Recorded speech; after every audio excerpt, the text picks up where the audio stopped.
So we have the last panel starting off right now. This one is a very interesting one, and we're happy to have the three panelists, and then I'll just join them to ask a few questions. Mr. Taizoon couldn't make it, but let me introduce you to Corporate and Ethics panel.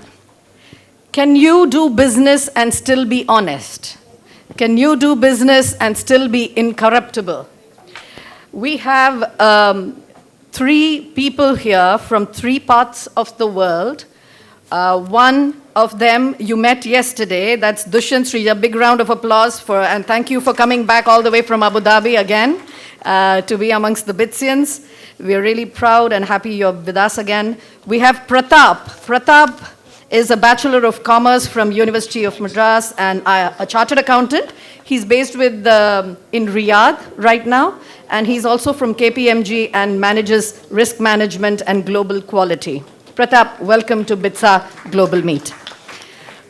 Mani Subramaniam has come all the way from Singapore, and we all are aware of how Singapore functions, and he will bring a flavor of the little state. You know, Dubai has always been comparing itself to when we were on the growth path right in the beginning. So these are two areas where the flavor will come from the east, the region, and a little from India and other places. So I will request Mani to get started a little from two areas. One question which goes for all three of you.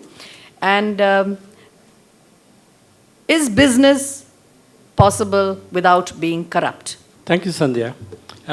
Sorry to be between you and the lunch. This is a valid question in terms of can you do business and be successful without ethics?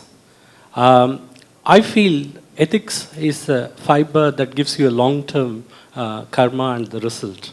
You can be successful short-term by cutting corners and so on, but you will never be long-term successful.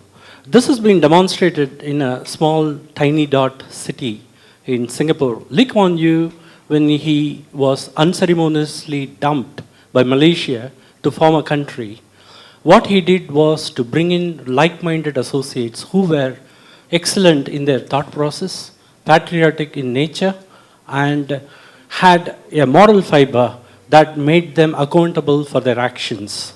And that started the journey of Singapore in '63, and they went through some real bad incidents like riots in '69. But Lee Kuan Yew was steadfast and had the courage to make a decision and stand by it.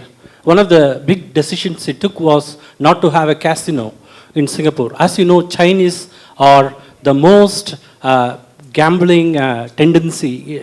Chinese have the most gambling tendency in the world. And in '72, he refused to allow casinos to be there in Singapore, stating that people can be corrupted and their livelihood will be at risk, though the nation can earn a lot of money.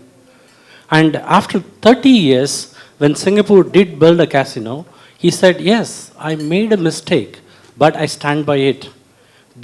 At this stage, we have grown so we can retrospect, but '72, we are young. We were just building the nation. And being accountable for every decision and making sure that you're doing the right thing or not trying to do things that are right by nature is what grows a person, a country, a corporate. I can give you a small example even from BITS. We all decided when we got into BITS, we will not drink in our father's dime. And we went through a 2-year period before we could do a Earn While You Learn program where we were able to teach and earn some money, and I had my first beer. That was interesting. And that I even today hold to myself, my daughter, and my friends. So being ethical is the moral fiber of a human being. And all the successful leaders in the world have been ethical and have been contributed. Otherwise, you are an Enron. And Singapore is a proud nation that demonstrated that today. Thank you. Thank you, Mani. I think just to add to what you already said, go back to Warren Buffett, one of the quotes that he said was, it takes 20 years to build reputation, but 5 minutes to ruin it. I think that's pretty much tells the whole story, that it's not easy to build reputation, but it's so easy to break it. Again, going back to the role of auditors, I'm from KPMG, so I can talk about what auditors face, what we call the ethical dilemmas. I got 3 examples, but I'll just talk about one of them, which is an interesting example. This happened in the Middle East, not in India, in the Middle East, in one of the countries here. This was a year when the economy was going through a lot of trouble. Businesses were losing money. Top line and bottom line were eroded. And we were auditing this large consumer goods industry business. And we found that they had huge amounts recoverable from their customers, which were not coming in. They were overdue. And part of the audit procedures, we said that this is long overdue, the economy is bad, the possibility or probability of recovery is getting remote, so you need to take a provision and a hit on your balance sheet, your profit and loss account. The owners were very upset. They refused. They said, we won't do it. That's to the audit team, which is basically the managers and below. So we took it to the senior partner in the office who had a relationship with the owners. And here's what he did. He had a private chat with the owner. He explained a concept. If you will just pardon me the language. He said, I will tell you something. It's called pissing in the rain. He said, when there's water everywhere, you add a little more water, nobody will notice it. The whole economy is down. Everyone is in loss. So no harm in writing down some of your balance sheet items. Take a hit this year. What it will do is, you are not going to give up. You're going to still chase these customers. Recovery of money is next year. And when next year the economy gets better and everyone expects you to make more profit, here it is. It comes back to you. So that concept was explained in simple words and magic. They agreed. And the bottom line is, the clients, they want to know what is in it for me. You need to tell them why it's beneficial to do what we ask them to do. Then they readily accept it. Otherwise, they keep pushing back. Thanks, gentlemen, for the thoughts. I have very little corporate experience when compared to the both of them. But with whatever little experience I've had and with whatever knowledge that I've gained through the scriptures, a few thoughts that strike my mind. One, when we speak about ethics, be it the corporate ethics, the business ethics, to me, it is more of values that have been added personally, because corporate or business, the words become redundant if there is no conglomeration of values from each individual. It has to do more with values. That's why the word Shasanat Shastram has been detailed by Kautilya in Arthashastram, where he tells that if a person is right, the organization gets even right. For this, I have one very good, I don't know if it's a good example. This is the example that my grandfather used to state. And while I joined my first job, he called and blessed me and he said, you know what happened? Well, I joined my first job. Apparently that was his last job. He served for 45 years.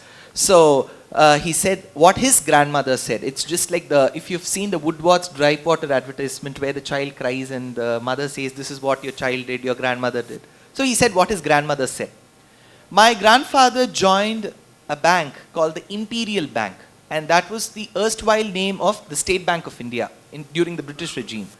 So he happened to go seek the blessings of his grandmother, who was stationed in an ancient temple town down south called Kumbhakonam, where every third house is actually a temple. So he went seeking the blessings of his grandmother. His grandmother said, what job is it? And he said it's a government job. In those days, government job was close to moksham or salvation. So if you have a government job, people would say, just close your eyes and give your daughter to him, because probably you have to close your eyes and then only marry him. So he said, okay, let you take that job.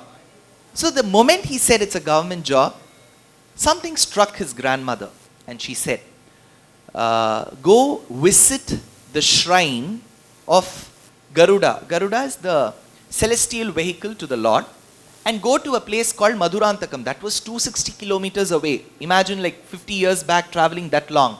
But he couldn't disobey his grandmother's words. So my grandfather said, okay, I went all the way to the temple. I had a glimpse of the Lord there. Then I saw Garuda there. Then I realized why my grandmother said.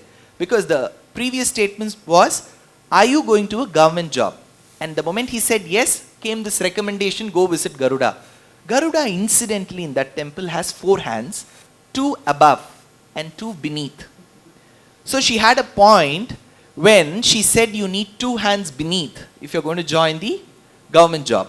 So for long, this abnormality has become normal, that to remain abnormal is always normal. To be unethical is also ethical.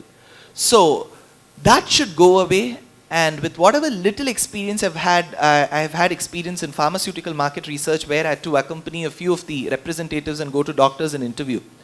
So it used to feel so embarrassing when the person next to me tells, sir, this time there's a fridge. Sir, this time there is a TV. And things like that. I couldn't stand there. Probably that's one of the major reasons that I had to quit. So to a large extent, if the question is, can you be ethical while you're doing business or you're a part of business? Yes, you can. If your personal ethics is really, really strong and rooted in very good foundation. Thank you. This brings up a question when you look at corporates. Is this values and ethics driven top down, or can it also be done bottom up?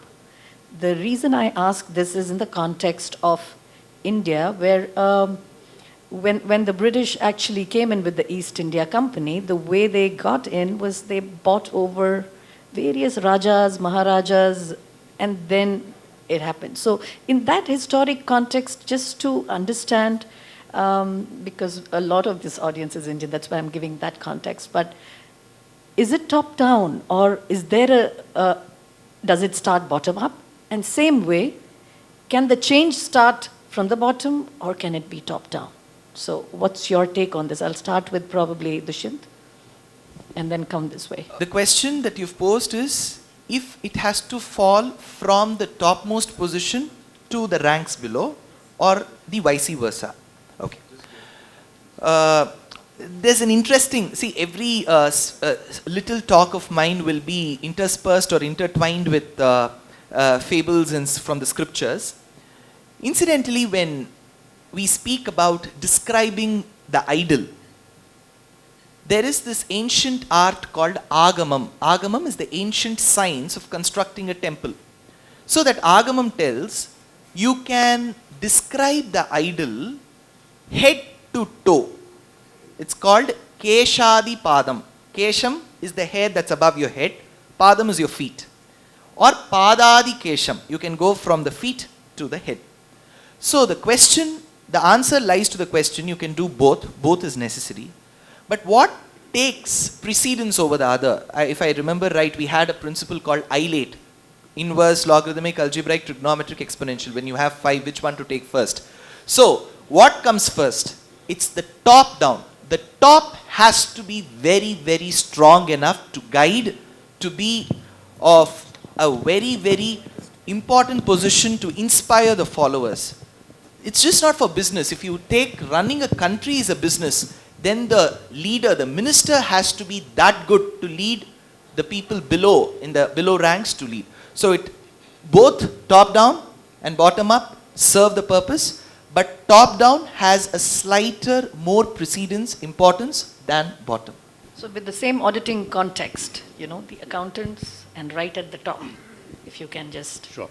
put a context to it. I think a concept in human resources, and one of the values in KPMG is lead by example.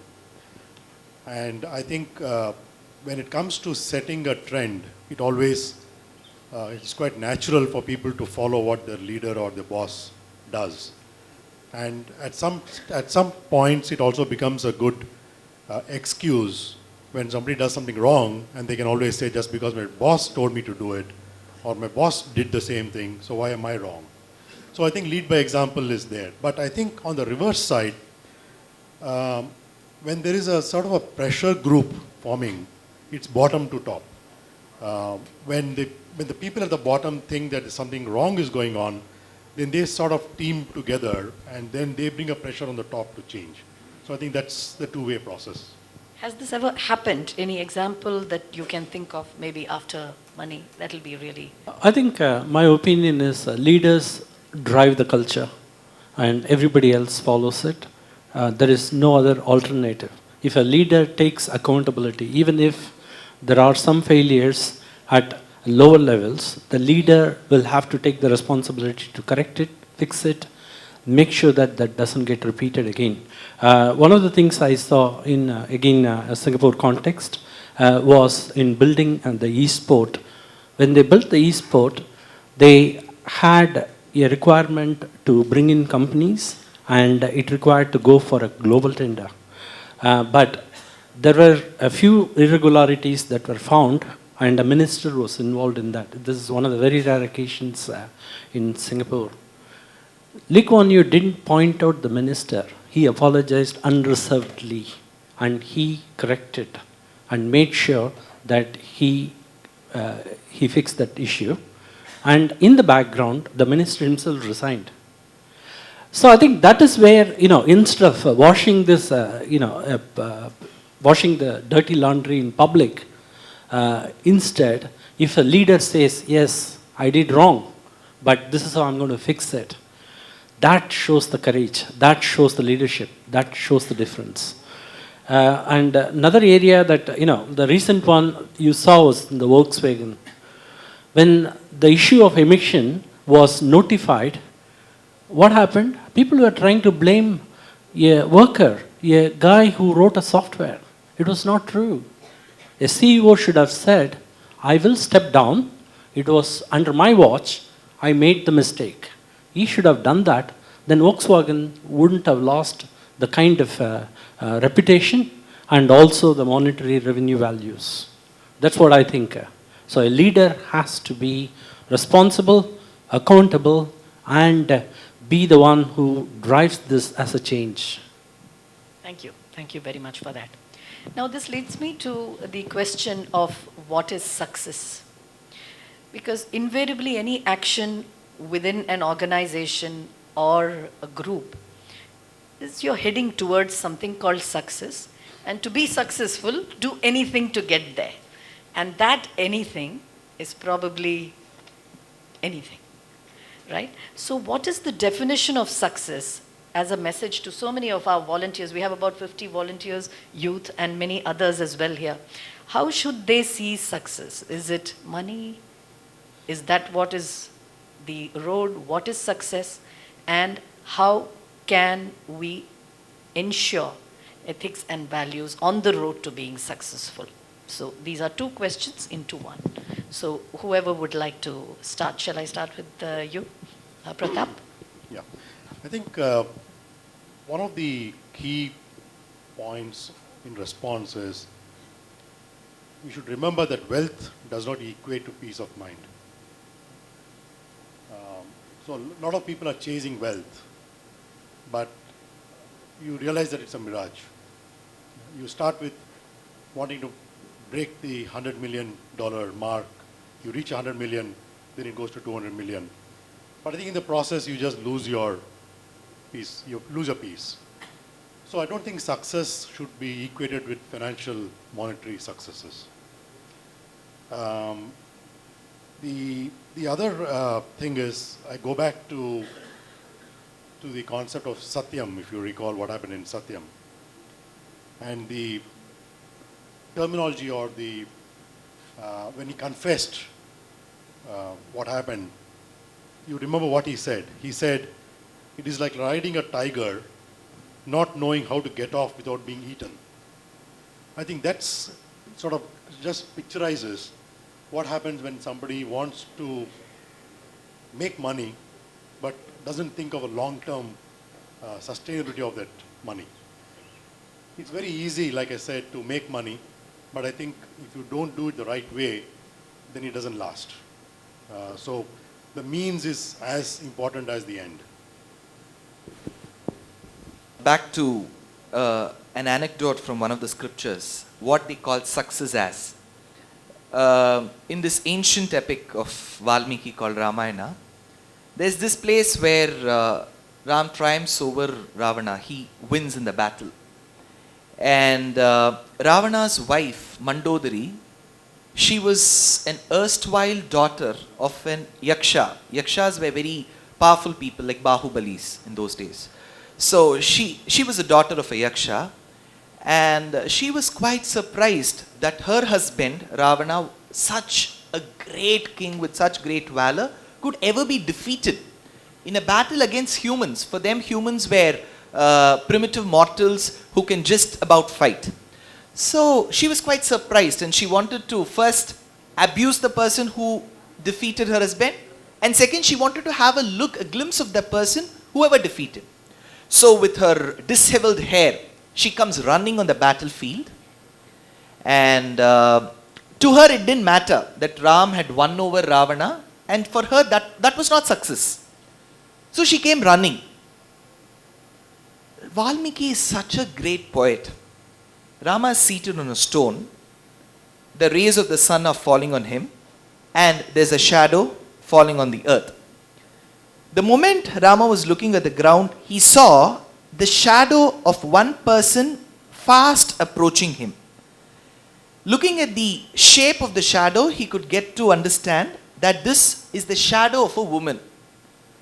This lady came to abuse to see who that person is. He didn't even know who that person was. He was just looking at the shadow. At that very moment, Valmiki says, he went one step back so that his shadow doesn't touch the shadow of the other woman. So that's when she stops and she realizes that success to Rama was not in the battle, but success to Rama was in this character where he thought the other woman should be equally respected, which did not lie west in her husband. So to her, success was not wealth. To her, success was not the other person winning. To her, success was with a person who valued the other person equally. So, if the question is about success, the definition is very simple. As stated by a Subhashitam, Adhamaha dhanam icchanti. People of the lowest caliber seek only money. Adhamaha dhanam icchanti. Dhanam manam cha madhyamaha. I don't mind compromising a little on my values. I need little of my values. I'll use it whenever, wherever, selectively, but I need money as well. Dhanam manam cha madhyamaha. They belong to the middle cadre. Uttamaha manam icchanti. Those people who respect values are the ones who will remain successful forever. Manohi mahatam dhanam. This is the saying. Thank you. I can only I'm overwhelmed by listening to him and the kind of wisdom he provides. I can only share one story of my own life. We were tasked with developing online brokerage way back in 2000. We were trusted by the chairman of the company, and when I was doing a review 1 week before the system was going live, the buses in Singapore were painted with that, this new service is coming, etc. When I reviewed, I found 3 critical bugs, which actually puts the current value of a particular equity less than what it is. Because the guy who wrote the program to connect to the stock exchange systems did a mistake. So I asked the team, they said it will take us 3 weeks to complete. We can't fix it now. So we had only 2 choices. One, just go with it because nobody can find it, right? Because it's very dynamic. And the value was less than 0.1% or something.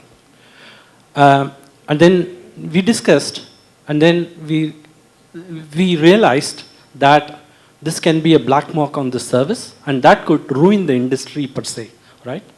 So I went to the chairman and told him, I have a good news and a bad news.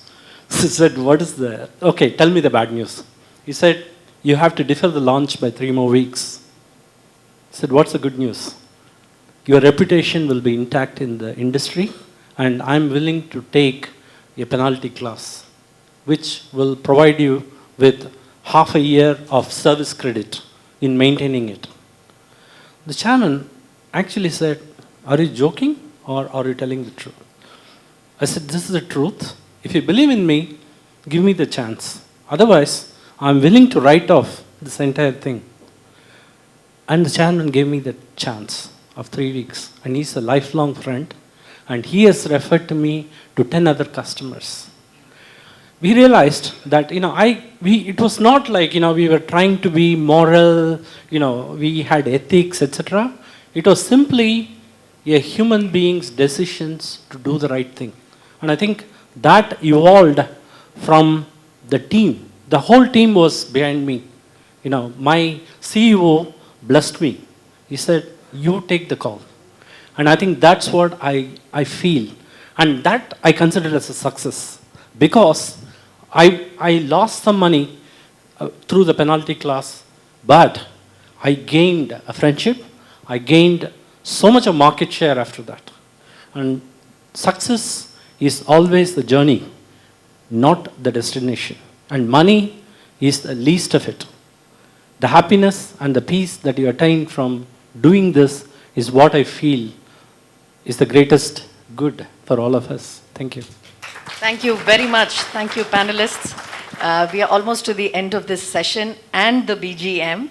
So this had to be a Q&A as well. So we'll just have 2 minutes, and we'll open up for probably just 2 questions, and then we'll wind up this session because we have the closing ceremony as well. Yeah. Just 2 questions, yeah. Rajesh here. Mr. Somani. Rather than question, I just want to add 2 lines. Sure. You add one question about success. I could able to come across with a very crisp and small definition of success. During one of our sessions in Harvard, the person said, when your signature become autograph, you are successful. Wow. That's a good one. Yeah. Good one. The second you said about the value. Say, financial success can decide about the continuity of the organization, but longevity of any organization depend upon the value of the organizations. If your organization is run without value, life is short. That's what. Thank you. Thank you very much, Mr. Somani. Very grateful to have your presence today. Thank you for coming in. What is your... Considering corporates and ethics, what are the views in the saga of Cyrus Mistry versus Tata? Cyrus Mistry versus... Is anybody qualified enough to comment on that? I think the jury is out, probably I do not even think I'm anywhere capable or knowledgeable to pass. The background is corporates and ethics. Considering that as a backdrop, what is the view on the saga which is being, the so-called linen being washed in public? I see that as a clash of egos. That's all I can see at this stage. Unless you have proof that comes out of it that indicates or vindicts somebody, which I really don't have this thing. I have a great regard for Mr. Ratan in his contribution to the society. I also have I've read about Mistry. Harish Bhatt is one of our dear Bitsians who have talked about this endlessly, but he himself reserved the comments. He said, this is a clash of egos. Let it all come down and we will know what the truth is over a period of time. Ex-TCS, one word. Yeah, I've worked with TCS, the Tatas, for 5.5 years. I did my internship in Indian Institute of Science, which is again Tata Institute. So my respect and regard for the group as well has been intact for long. And I have had close contacts with N. Chandra of TCS. So he's kind of a role model for me for being so very, very correct most of the times I've seen him. But with respect to this mystery versus Tata, I cannot comment. But one thing is for sure. When I spoke about manam in Sanskrit, you can add a prefix to it. A prefix is a upasargam. The suffix is a pratyayam. So manam has two prefixes, upamanam and abhimanam. Upamanam is comparison and abhimanam is ego. So at times when personal egos creep in, then that may also result in large number of wars. Probably somebody who's going to research on what could be the reasons 20 years from now about what the war is going on will end up in one word called ego. Money and things, contracts could be later. But ego, abhimanam is one thing that may come in, but I'm not taking which side that abhimanam is. It could just be something which is common. I think we are running out of, yeah. Whether it should, the integrity and all that should come Top from down. top or bottom. My eldest brother, he was heading Indian Bureau of Mines for 15 years. At the age of 42, he became the head. You see, to ensure that there is no corruption in his department, what he did, at the reception itself, he put a large placard saying that this department is free of corruption. A government department, mind you. And if you have anything to say about this, you can talk to the Control General. Vasant Sathe, when he was not a minister, he was an MP or something. He Keep later it short, became the please. Minister Yeah. for Mines. People will not regret what I am telling. I mean, even if they are delayed by Be 5 just minutes, a short of they will, time. Yeah. I'm sure they will not regret it. So when he came to the office once, he was delayed. My brother was waiting in his office because he had assigned somebody to bring him there. And he got delayed, so then my brother came down just to see Vasant Sathe was looking at that board. He was just watching government department. Let me tell you, I met Vasant Sathe about 7-8 years back, maybe 1 or 2 years. Perhaps he mistook me for my brother. But then I told him I am so-and-so's younger brother. And he said, oh, D.N. Bhargav, one of the finest engineers, mining engineers in the country. Unfortunately, none of us is a mining graduate. Otherwise, the mining fraternity in India still remembers. So that's the... Thank you. I tell you, he is Thank leading an absolutely simple life. He is 85. He is living purely on his pension. But he has been walking with his head high Thank you. and respected everywhere. Thank you very much. And I think last one here, that's it. You have a question? Oh, the volunteers have a question. I can't say no. I had a stint with KPMG for 3 years, and also I do a lot of work for exchanging companies. I'm basically a management consultant, and I help organizations to achieve their goals, whatever they want to achieve. Question. The word success, to me, should be sustainable. It's the ultimate. The time will show the success was really a success. Thank you. Thank you. And the last one from the volunteers. Yes, please, Sidra. I think the last words which the Nokia CEO made in his speech, we didn't do anything wrong, yet we lost, is something that we will never forget. I mean, they never stole anyone's idea, yet they couldn't catch up. But companies like Samsung, who have been in the papers for many wrong reasons, are the ones who are leading. So how do you explain a situation like this in business where a company was completely ethical, but I mean, was beaten by people, by others? I mean, how is ethics essential in such a situation to do business? Your question actually interplays or confuses ethics and evolution. Okay, so there are species which got wiped out of our planet because of many reasons. It was not that they were not ethical or anything. It was simply that the growth was towards pushing it together. If you take Apple, Apple stole everything from Xerox, and they created, because Xerox didn't. Guri, do we have Guri in the room? Guri Sohi? Yeah. Yeah. Xerox didn't, sign an NDA with Steve Jobs. So Steve Jobs liberally used all the knowledge, and he created that. And he got, his thing was reaped within the same generation. Samsung took all his, all his ideas and came out to be somebody against that. And now Samsung has become a fire brand. So I think, this is like a karma. Okay? So evolution is about survival of the fittest, and ethics is the survival of somebody who does the right thing, even though nobody is looking at it. So that's what we feel. So don't take it otherwise. One last word from Pratap. Closing Sure. comment, please.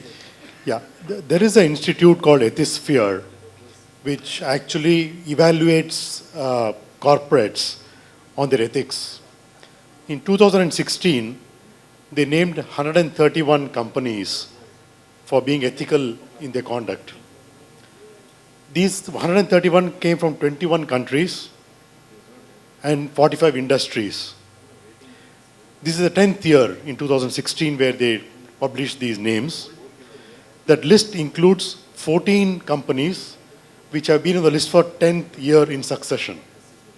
Interestingly, 3 companies in the 131 are from India: Tata Power, Tata Steel, and Wipro. So I think that talks a lot about the companies. Thank you. We all talk about filing for bankruptcy, right? When a company is going under, is that right? Or is it just like washing away your sins? You take a dip in the Ganges. One last closing comment from you, Dushyant. Okay, the second part of the question is even more interesting than the first part. Taking a dip in the Ganges will take all our sins away. That's been a hugely publicized statement of taking bath in Ganges. That's not mentioned anywhere in our scriptures, that if you take bath, the sins will go away. But what it is mentioned is, when you take bath in Ganges, it gives you that effect of meditating and contemplating on things that you've done in the past, and that will slowly make you take decisions where you feel the remorse of having done certain acts that you've done in the past. So it's a step-by-step process. So just by bathing in Ganges, the sins won't go away. That's for sure. That's been mentioned in all the Dharma Shastram and Ramayana too in the Balakandam. But coming to the first part of the question, washing away one's responsibility is not at all ethical, is what has been stated in the last chapter of Bhagavad Gita, the 18th chapter, where Krishna tells that you've come all the way to the field. So it's high time that you finish the war and don't go, leave it halfway. So Arjuna was in the state of filing a bankruptcy then. He was in the state of valorous bankruptcy. He prove his valor till the last minute, and in the last minute he said, I'm not going to fight. So he was actually filing a bankruptcy, but that was not accepted by Krishna. Thank you so much. That brings us on a very, very interesting note to the BGM. Please, a big round of applause to all the speakers, and thank you very much, audience, for the way it is. Thank you. Namaskar. All the delegates, I hope you had fantastic time here.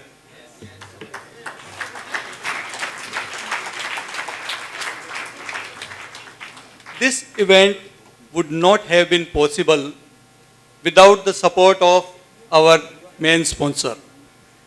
And I would like to invite Mr. Rajesh Somani, who is the CEO of Birla Group here. And they have been our main sponsor. Without their support, it was not possible for us to conduct such a fantastic function. So can I invite Mr. Rajesh on the stage? And can I invite our chairman, Sri MP Sharma, to felicitate Mr. Rajesh?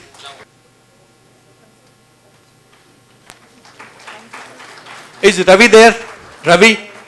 Our backbone, backbone was Ravi Bhatt, who is alumnus of BITS. And he had come here before, but due to the session was dragging on, he went away. And he is on the way back. So maybe at desert we will felicitate him.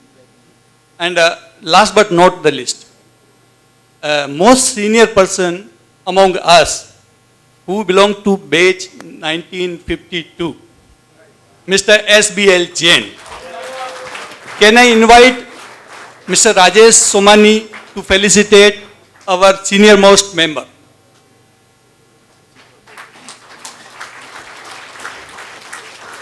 Our function has the youngest delegate.